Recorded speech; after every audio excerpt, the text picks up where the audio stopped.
Magandang araw po sa lahat ng ating mga manunood, lalong-lalo na po sa ating mga Pag-ibig members.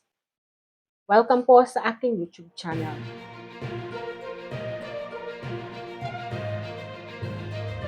Sa video po na ito, ating pag-uusapan kung ano nga ba ang mga dahilan o grounds na pwede nating i-withdraw ang ating Pag-ibig savings. Alam naman natin ang Pag-ibig Fund ay itinatag upang matulungan ang mga Filipino, lalong-lalo na ang mga manggagawang Filipino na makapag-ipon para sa kanilang kinabukasan. Gayunpaman, may mga pagkakataon sa ating buhay na kailangan nating i-withdraw o kunin ang ating savings. Pinapayagan naman ng Pag-ibig na ma-withdraw o kunin natin ang ating savings batay sa ilang tiyak na kadahilanan. Narito po ang mga dahilan para ma-withdraw ang inyong savings sa Pag-ibig. Narito ang unang dahilan para ma-withdraw ang inyong savings sa Pag-ibig. Una, maturity. Kung ang isang miyembro ng Pag-ibig ay meron na siyang 240 months contribution o membership savings sa Pag-ibig, pwede niya itong i-withdraw. Pangalawa ay ang optional withdrawal. Ang isang SSS member ay meron siyang 180 continuous months contribution sa Pag-ibig. Ibig sabihin, ang inyong hulog ay dapat tuloy-tuloy ng hanggang 15 years para ma-withdraw ito. Kung merong gap, hindi siya pwedeng i-withdraw. Pangatlo ay ang retirement. Either compulsory retirement sa edad na 65 o optional retirement naman sa edad na 60. At ang pang-apat po, yung debt.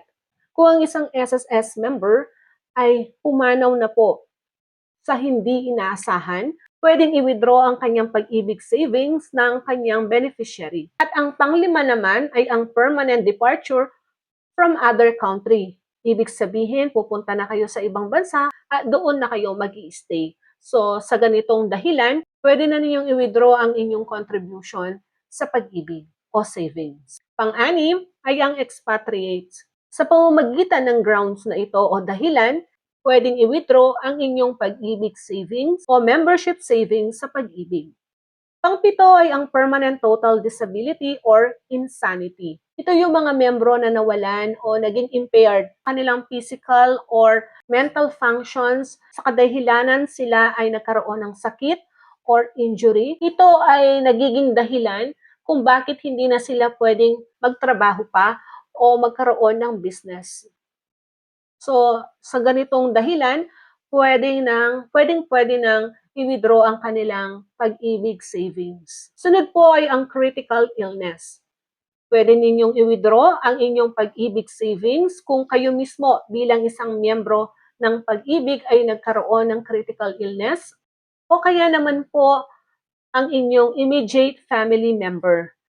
So, yan po ay grounds din na pinapayagan ng Pag-ibig para i-withdraw na ang inyong savings. At ang pinakahuli ay ang termination from the service na ang reason ay ang health. Kung ang isang Pag-ibig member ay na-terminate sa trabaho at ang dahilan ng pagka-terminate ay ang health reason, pwedeng-pwede pong i-withdraw ang inyong Pag-ibig savings. Iyan po ang mga dahilan na pwedeng i-withdraw ang inyong Pag-ibig savings. So, pinapayagan naman ng Pag-ibig sa mga dahilan na nabanggit kanina. Yan lamang po ang ating information sa ngayong araw na ito. Have a nice day and God bless us all. Ito po ang inyong lingkod, Pro Information Hub.